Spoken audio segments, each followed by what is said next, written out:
Well, good morning. Welcome. We welcome you to Prague and the Czech Republic, and thank you for being part of ICANN's 44th International Public Meeting. And to our gracious hosts here in Prague, we feel very welcomed. I've visited Prague many times, several times I should say, most recently in February earlier this year to help celebrate the 20th anniversary of the connection to the internet for this country. The internet community here is one of the most vibrant in the world, and it is definitely a leader among its neighbors. And it's always a pleasure to be here.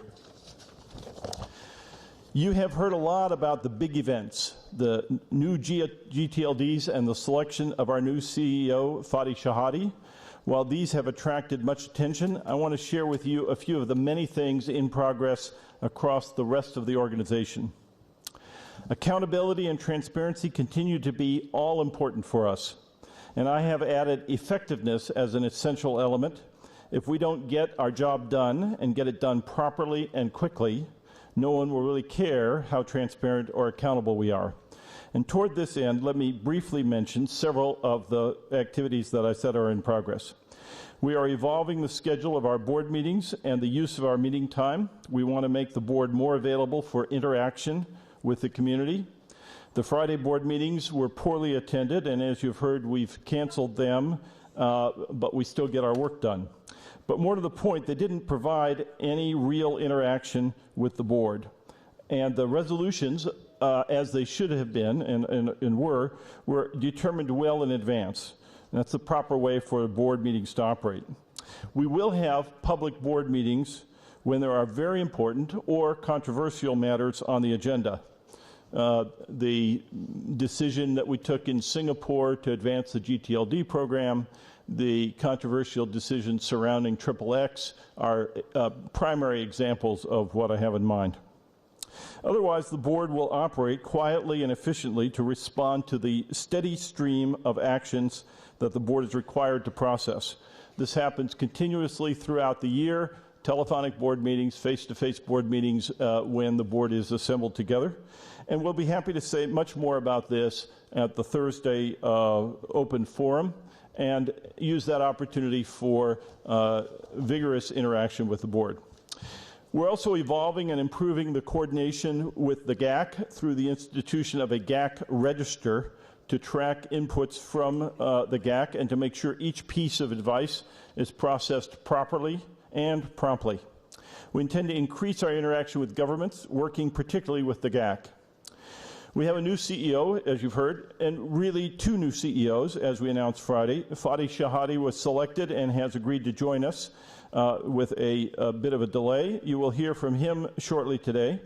We also have, of course, an interim period, and the board has appointed Akram Attallah, our Chief Operating Officer, as the CEO during this interim period, and you will hear from him as well. The affirmation of commitments remains very high on our list of priorities. The implementation of the 27 ATRT recommendations is moving forward. Some have been completed, some are taking longer. We are increasing the attention level even during this interim period.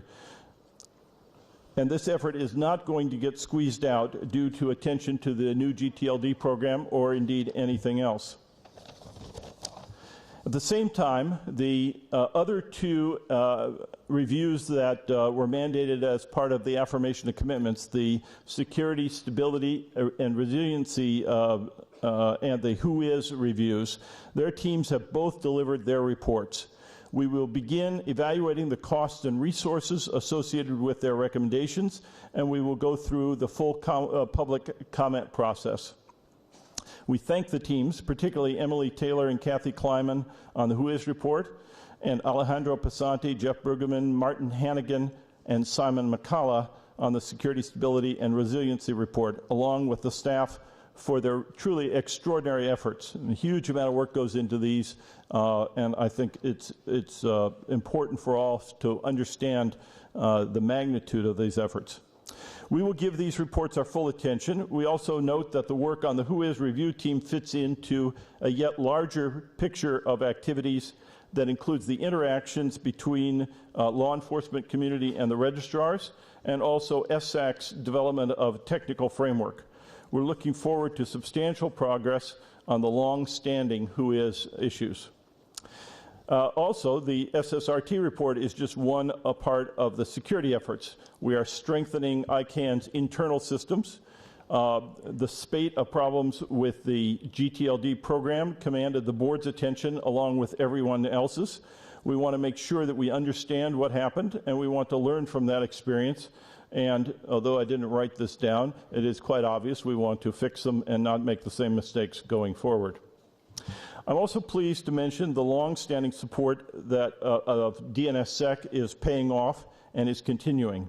At this meeting, in addition to the beginner session this afternoon and the regular strong program on Wednesday, there is now an implementer session that is heavily subscribed and will bring together 24 or more implementers to share experiences with each other. This is an area I've been personally involved in for a long time, and so it pleases me greatly to see the gathering swell.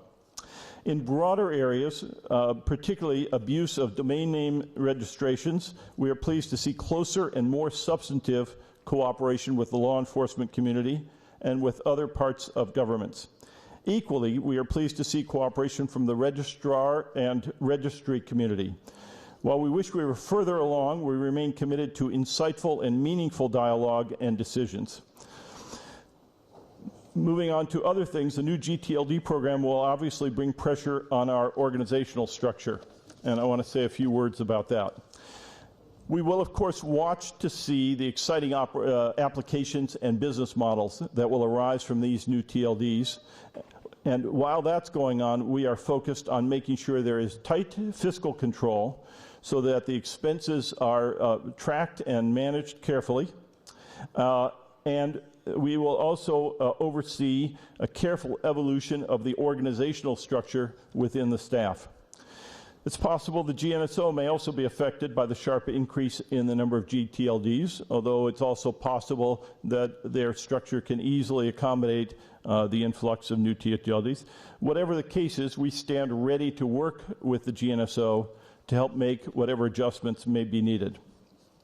In addition to managing expenses carefully, we're also very conscious of the visibility and the discussion throughout the community of the funds we have received in this program. Several $100 million is an attention getter under all circumstances.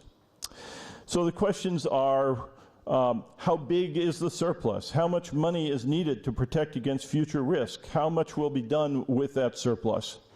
We are in the early days of the program, and it is premature to make decisions. We will make continual assessments, and we will report on these on a regular and full basis. But with respect to the disposition of any surplus, we will not do so until we have a full and open process. We welcome advice and suggestions starting now, and we find a way to open that discussion and keep track of things. But at present, the only commitment we are making is not to make decisions too quickly. In our interactions with organizations and governments around the world, we have a vibrant global partners team, and we're engaging on the relevant issues that affect the Internet community. This includes, of course, participation in the Internet Governance Forums, or IGFs, support for the Internet Society's excellent initiative on IPv6, the World IPv6 Launch Day on June 6th, just a couple of weeks ago. We would like to see increased interaction and engagement with civil society, and we will look for ways to do so. All of this is consistent with our commitment to the private sector-led multi-stakeholder model for Internet governance. Finally, I want to mention a few major milestones within our community. This is the 5-year anniversary of the Regional At-Large Organizations, or RALOs, and the 10-year anniversary of ALAC. And I'm pleased to be wearing their button. It's still here, yes. This is also the 10-year anniversary of LACNIC, the Regional Address Registry for Latin America and the Caribbean. And we welcome Nick Chile to the 25-year club. As you can see, there's a lot going on. Rod will tell you even more, and we look forward to engaging in a broad dialogue during the public forum. It's now my privilege and pleasure to introduce the next speaker, the Minister of Industry and Trade for the Czech Republic. Our host nation is an Internet leader. The Czech Republic is a world leader in the transition to the next generation Internet protocol, IPv6, with 8.6% of websites available over IPv6.